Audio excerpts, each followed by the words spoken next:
তৃণমূল করলে চোর, আর তুমি সাধু। ভাজপা ওয়াশিং মেশিন, তৃণমূল করলে এনআইএ। তৃণমূল আবার ভয় দেখাচ্ছে, এই ভোটের পরে এনআইএ দিয়ে দেবো। আরে তুই থাকবি না, তুই এনআইএ কোত্থেকে দিবি? নিজে কোথায় থাকবি ঠিক কর এখন থেকে। বিজেপি এবার ক্ষমতায় আসছে না, এটা জেনে রাখুন ভালো করে। তার কারণ সেই জন্য ঘাবড়ে গেছে, আর ঘাবড়ে গেছে বলে উল্টো পাল্টা বলছে, এবং কখনো মুসলমানদের তাড়িয়ে দিচ্ছে, কখনো হিন্দুদের তাড়িয়ে দিচ্ছে, কখনো আদিবাসীদের অসম্মান করছে, কখনো শিডিউল কাস্টদের অসম্মান করছে, কখনো চার্চ পুড়িয়ে দিচ্ছে, কখনো মসজিদে বোমা মারছে, কখনো মন্দিরে অলসো। দুর্গা পুজো আমাকে আগে বলতো, মমতা জি তো দুর্গা পূজা নেই করনে দেতা है। আমরা নাকি দুর্গা পুজো করতে দিই না। কত হয় এলাকায়? আমরা নাকি সরস্বতী পুজো করতে দিই না।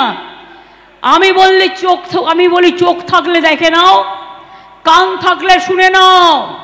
এখানে দুর্গা পুজো হয়, কালী পুজো হয়, শিব পুজো হয়, লক্ষ্মী পুজো হয়, মহরমও হয়, ঈদ মুবারকও হয়, বড়দিনও হয়, জায়ের থানও যায়, মাঝির থানেও যায়, করম পূজাও হয়, হুল উৎসবও হয়, ভাদু উৎসবও হয়। সবার জন্য সব কিছু হয়। আর বিজেপি তোমাদের জন্য কিচ্ছু হয় না, তোমরা কাউকে কিছু করতে দাও না। যেসব জায়গায় ক্ষমতা আছে, মাছের দোকান বন্ধ, ডিমের দোকান বন্ধ, মাংসের দোকান বন্ধ। আচ্ছা বলুন তো, মানুষ কি খাবে না খাবে সেটা তো ওরা নিজেরা ঠিক করবে? আমি কখনো বলতে পারি আপনি কি খাবেন কি খাবেন না? বিজেপি পার্টি বলছে সকালে ঘুম থেকে উঠলেই দেখবেন প্রচার বাবুর ছবি, মিথ্যে কথার বাহার। দুপুরে খেতে গেলেই দেখবেন ভাতের তালায় ওনার ছবি, মিথ্যে কথার বাহার। রেশনে টাকা দেয় না, মিথ্যে কথা, আমরা নিই না ওনারটা।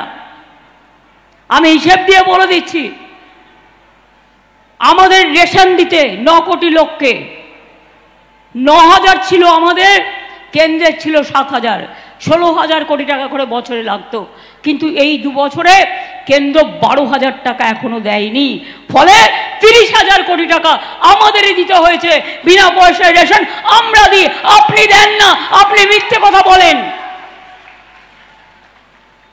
জলস্বপ্ন প্রকল্পে অর্ধেক টাকা আমরা দিই, জায়গা আমরা দিই, মেনটেনেন্স আমরা করি, আর পাবলিসিটি আপনারা করেন।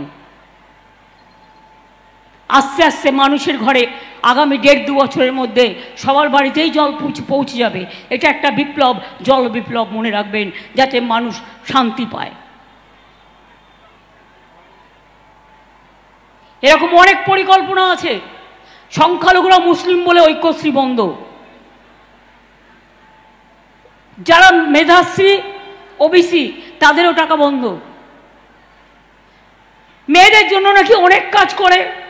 একটা পরিকল্পনা করেছিল বেটি বাঁচাও বেটি পড়াও, দেখেছেন কেউ চোখে? 100 কোটি টাকা রেখেছিল সারা দেশে, মানে একটা রাজ্যের ভাগ্যে 10 টাকাও পড়বে কিনা ঠিক নেই। তার মধ্যে 90 কোটি টাকা খরচা করেছিল নিজের প্রচারের জন্য। আর আমাদের এখানে 1 লক্ষ মানে 1 কোটি এখন কন্যাশ্রী। চাকরি খেকো বিজেপি পার্টি দেখেছেন? চাকরি খেকো সিপিএম পার্টি দেখেছেন? চাকরি খেকো রামবম সাম দেখেছেন?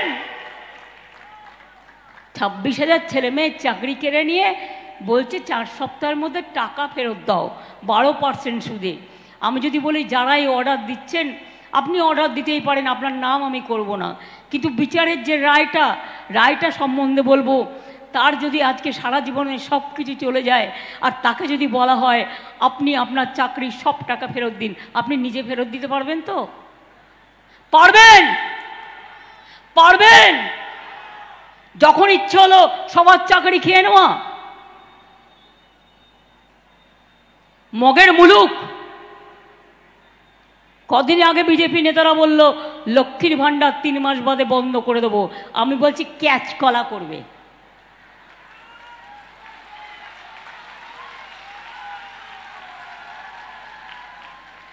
ক্যাচ কলা খাও, কাঁচা কলা যেটা আমরা বলি, শরীর ভালো থাকবে। ওটা তো আয়রন আছে, শরীর ভালো রাখে, পেট ভরায়, ওটা ভালো করে খাও।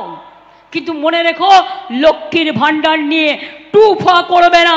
তোমাদের টাকা নয়, এটা মা বোনদের টাকা, মা বোনদের অধিকারের টাকা, আত্মসম্মানের টাকা। এটা আজ নয়, সারা জীবন পাবে মা বোনেরা।